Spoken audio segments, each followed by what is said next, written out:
और अब तो हमारी सरकार है वहाँ उत्तराखंड में, उसने तो बिल्कुल सत्यानाश कर दिया। जी बिल्कुल। आज तो आप गंगा जल तो पीते ही नहीं है।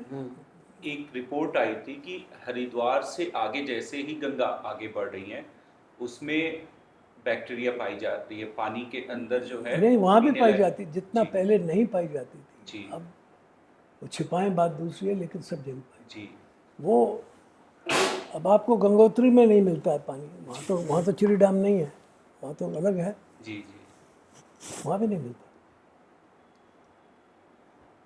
क्योंकि वहाँ कंडोम मिलता है जब गंगा के पानी में। तो तो ये हरिद्वार में भी है। सब सब बिल्कुल, ये तो सब प्रदूषित है। जी गंगा जल नाम की चीज, अब गंगा तो रहेगी ही नहीं 20-25 साल में, जो जिस तरह से ग्लेशियर्स पिघल रहे हैं। अब आपने उसमें ये कर दिया, 4 धाम की यात्रा बना दी। जी काय की यात्रा? कौन से 4 धाम है? किसी शास्त्र में नहीं है 4 धाम। 4 धाम माने रामेश्वरम, बद्रीनाथ, आपका ये द्वारका, जी और ये पूरी। जगन्नाथ।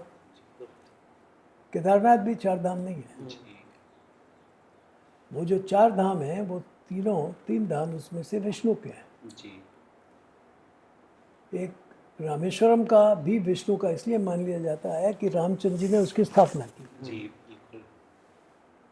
बाकी सब आपने कहा अच्छा, अभी कब मेरे पास, मैंने कहा इनको दिखाया कि भाई नहीं, किसी में नहीं है, मानस खंड में नहीं है, केदार खंड में नहीं है, तो कहाँ से आ गई?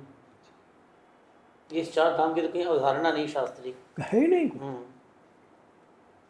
अब तो लोगों ने यहाँ केदार धाम बना लिया था, तो बड़ा हंगामा हुआ उस पर। जी जी अब कौन कहाँ बनाना है, जो व्यवस्था थी वो भी आपने भंग कर दी। कुछ भी कर लो तो ये ऐसे थोड़ी चलेगा। हिमालय है तो हम हैं, ये जब तक आप स्वीकार नहीं करोगे, दृष्टि नहीं बदलोगे, आप कुछ भी कर लो, चाहे संघ कर ले, चाहे भाजपा कर ले, चाहे ये सरकार कर ले, नहीं होगा। आपकी दृष्टि बदलनी पड़ेगी कि हिमालय है तो हम हैं। हिमालय है तो कृष्ण भगवान है, जी। गंगा है। हिमालय है तो हमारी खेती है, हिमालय है तो हमारा जल है, हिमालय है तो हमारी जीडीपी है। 40% जीडीपी हिमालय से आती है।